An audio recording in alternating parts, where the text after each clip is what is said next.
Complete shutdown, Bangla blocked কিংবা long মার্চের মতো গুরুত্বপূর্ণ কর্মসূচিগুলোর ঘোষণাটা কিভাবে হলো, ডিসিশনটা কিভাবে হলো।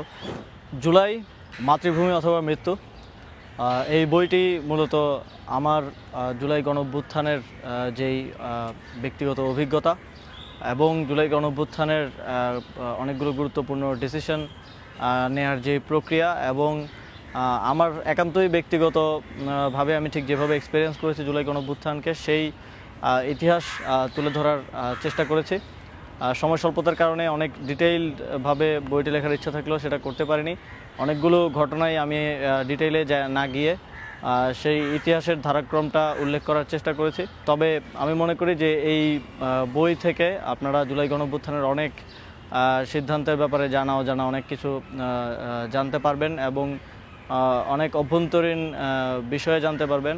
এবং আমি চাই যে জুলাই গণঅভ্যুত্থানে যারাই ছিলেন, কি রোল থেকে শুরু করে যারা বিভিন্ন জায়গায় ফাইট করেছেন, বিভিন্ন এলাকায় আন্দোলনকে সংগঠিত করেছেন, সবাই আপনাদের ইতিহাসগুলো আপনাদের চোখে জুলাইকে কিভাবে দেখেছেন সেটা লিখবেন এবং এই জুলাই গণঅভ্যুত্থানকে বাংলাদেশের মানুষের জন্য, পরবর্তী প্রজন্মের জন্য আমরা যেন সংরক্ষিত করে রেখে যেতে পারি। জুলাই গণঅভ্যুত্থানের ইতিহাসকে যেন আমরা পরবর্তী প্রজন্মের কাছে প্রেজেন্ট করতে পারি।